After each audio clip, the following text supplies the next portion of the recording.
अस्सलाम वालेकुम दोस्तों इब्राहिम सॉल्यूशंस आके लेकर आया है एक न्यू जनरेशन ईआरपी जिसमें आपको मिलता है financials accounts payable order processing order management payroll quality control sales manufacturing supply यानी वो सब कुछ जो आपके बिजनेस के लिए परफेक्ट हो। अब हम चलते हैं अपने ईआरपी की तरफ। तो अपने ईआरपी के एड्रेस को लगाते हैं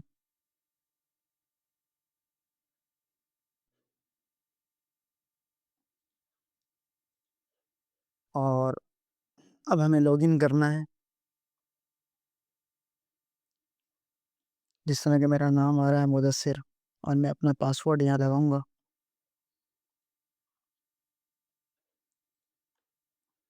तो अब मेरा पासवर्ड लगाने के बाद हम चले जाएंगे डैशबोर्ड की तरफ। अब आप देख रहे हैं कि ये फुली ईआरपी का डैशबोर्ड आ चुका है। जिसमें ये सब मॉड्यूल्स आपको नज़र आ रहे हैं। जिसमें प्रोफाइल है, इन्वेंट्री मैनेजमेंट है, सेल मैनेजमेंट है, अकाउंट्स हैं, सप्लाई मैनेजमेंट हैं, roles and permissions, HR and payroll, bill of manufacturing जिसे BOM कहा जाता है, और ये आखिर में रिपोर्ट्स हैं। हम हर वीडियो के अंदर बारी बारी एक एक मॉड्यूल के बारे में बात करेंगे क्योंकि ईआरपी बड़ा है, इसलिए हर मॉड्यूल्स को हम हर एक वीडियो में बताएंगे। सबसे पहले हम प्रोफाइल की बात करते हैं। यूज़र लॉगिन करते ही प्रोफाइल के ऊपर चला जाता है और इस प्रोफाइल पे टोटल लॉग्स नज़र आ रहे हैं कि आज उसने कितने काम किए हैं। यानी 1 एंट्री इक्वल टू 1 लॉग। अगर आज की डेट में ये 3 एंट्रियाँ की हैं मैंने, यहाँ पर यूज़र का नाम आ रहा है मुदस्सिर, यहाँ पर उसका रोल एडमिन जैसा कि मैं एडमिन हूँ, और आप ये जो देख रहे हैं पूरा ईआरपी, ये रोल बेस्ड फ़िल्टरिंग करता है। यानी अगर आप किसी अपने यूज़र को सिर्फ इन्वेंट्री दिखाना चाहते हैं तो रोल के हिसाब से इन्वेंट्री ओपन होगी। अगर सेल्स के बंदों को सिर्फ सेल्स दिखाना चाहते हैं तो सिर्फ सेल्स होगी। वो आगे वाली वीडियोस में मैं आपको दिखाऊंगा। क्योंकि मैं एडमिन हूँ इसलिए ये पूरा ईआरपी आपके सामने नज़र आ रहा है। अब हम चलते हैं अपने डैशबोर्ड की तरफ। तो इसमें अब आपको नज़र आ रहा है कि इधर यूज़र का टोटल डेटा यूज़र देख सकेगा कि उसने आज की डेट में क्या किया है, वीकली उसने क्या क्या काम किए हैं, और मंथली बेस पे और ऑल बेस पे। अगर आज स्टॉक में उसने क्या किया, जिस तरह मैंने एडजस्ट स्टॉक किया है आज -6 किया है एडजस्ट स्टॉक को, तो ये टोटल एंट्रीज यहाँ पर शो हो रही हैं, ये टोटल मॉड्यूल्स शो हो रहे हैं, ये ऑडिट लॉग सेल्स है, ये स्टॉक है। यहाँ पर ये दिखा रहा है कि ये एंट्रीज जो हैं ये स्टॉक की हैं। तो ये 6 मॉड्यूल्स हैं आपके सामने और इसकी टोटल एंट्री शो हो रही है। ये एक फ्रेंडली बेस्ट ईआरपी है जहाँ यूज़र को भी पता चलता है कि मैंने आज क्या काम किया है और क्या मैंने गलती की है और मैंने आज कितना काम किया, ये सब यूज़र को पता चलता है। ये यूज़र इंटरफेस है जैसा कि आप देख रहे हैं। इसमें जितनी भी एंट्रीज़ होंगी वो सब उसको नज़र आएँगी कि जो भी एंट्रीज़ उसने की हैं वो यहाँ पर आप देख सकते हैं। अब हम चलते हैं चेंज पासवर्ड की तरफ। ये चेंज पासवर्ड जैसा कि आप देख रहे हैं, ये चेंज पासवर्ड जब आप अपना ओल्ड पासवर्ड इसमें लगाएँगे और उसके बाद अपना न्यू पासवर्ड लगाएँगे, यहाँ से आप शो भी कर सकते हैं कि आपका ये पासवर्ड है, यहाँ से आप शो भी कर सकते हैं। अगर मैं गलत पासवर्ड लगाता हूँ तो ये अपडेट नहीं करेगा क्योंकि ये लॉगिन सिस्टम JWT टोकन पे काम करता है, सिक्योर बेस्ड है। इसलिए ये कभी भी नहीं चेंज करेगा। अब जब मैं अपना जेन्युइन पासवर्ड लगाता हूँ, ये पासवर्ड तभी चेंज होगा जब तक आपको ओल्ड पासवर्ड जब आपको मालूम हुआ ये पासवर्ड तभी चेंज होगा, अदरवाइज़ ये पासवर्ड चेंज नहीं होगा। आपने चेंज पासवर्ड किया और ये पासवर्ड चेंज हो गया। अब हम चलते हैं अपने इन्वेंटरी मैनेजमेंट की तरफ। तो सबसे पहले इसके डैशबोर्ड को हम खोलेंगे, जिसमें आपके सामने ये टोटल आइटम्स आ रहे हैं। ये टोटल आइटम्स इस वक्त आपके पास दो हैं। टोटल स्टॉक 911 911 और लो स्टॉक आपके पास इस वक्त ज़ीरो है। ये आपको प्रोडक्ट्स मंथली वाइज दिखा रहा है। टॉप प्रोडक्ट्स में आपको बता रहा है कि चोको बार आपके पास इतनी अवेलेबल है, बिस्किट्स इतने हैं और टॉप प्रोडक्ट्स से आपके पास ये हैं। तो ये तो आपका डैशबोर्ड है इन्वेंट्री का, जिसमें आपको पता चलता है कि आपके पास कितना स्टॉक मौजूद है और कौन-कौन से प्रोडक्ट्स आपके पास अवेलेबल हैं। इसके बाद ये ऐड स्टॉक का कंपोनेंट खोलते हैं हम, जिसके अंदर ये है कि ये ऐड स्टॉक उन कंपनीज़ के लिए है जो नई-नई नया-नया ईआरपी परचेज़ करते हैं और उन्होंने अपना पिछला स्टॉक को एडजस्ट करना होता है, तो उसके लिए।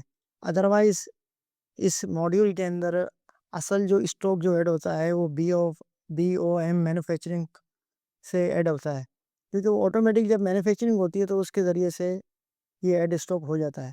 लेकिन अगर आपने न्यू अगर परचेज़ किया है और आप ऐड स्टॉक करना चाहते हैं या आपका मैन्युफैक्चरिंग का काम नहीं है और आप सिर्फ़ इम्पोर्ट या एक्सपोर्ट करते हैं, तो ये आपके लिए ये फ़ायदेमंद है। तो इधर जिस तरह हम लिखेंगे कि अगर हमारे पास चोकोबार, जब हमने चोकोबार लिखा तो उसका ये आइटम कोड है। आइटम कोड ऑटो जनरेट होता है, तो एक ही रहता है। इसमें प्रोडक्ट का वेट आ रहा है कि ये कितने ग्राम में है, ये 15 ग्राम में है।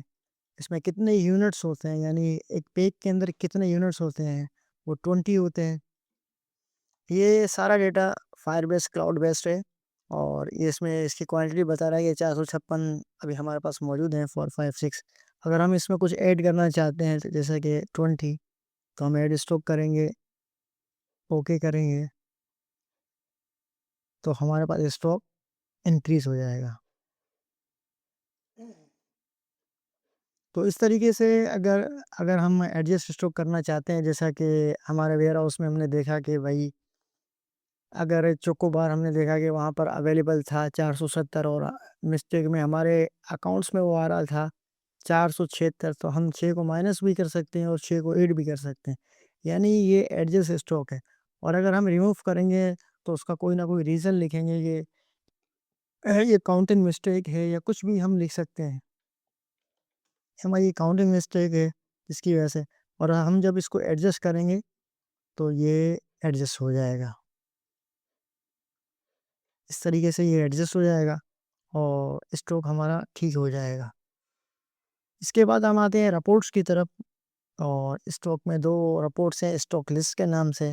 स्टॉक लिस्ट में ये हमें बताता है कि टोटल आइटम्स इस वक़्त हमारे पास 2 मौजूद हैं। टोटल क्वांटिटी इसकी 925 है और लो स्टॉक इस वक़्त 0 है। और लो स्टॉक में वो आइटम्स यहाँ पर शो होते हैं, आपके बिज़नेस के हिसाब से आप कस्टमाइज़ करवा सकते हैं। जैसा कि इस ईआरपी में 15 से कम को ये लो स्टॉक शो करता है।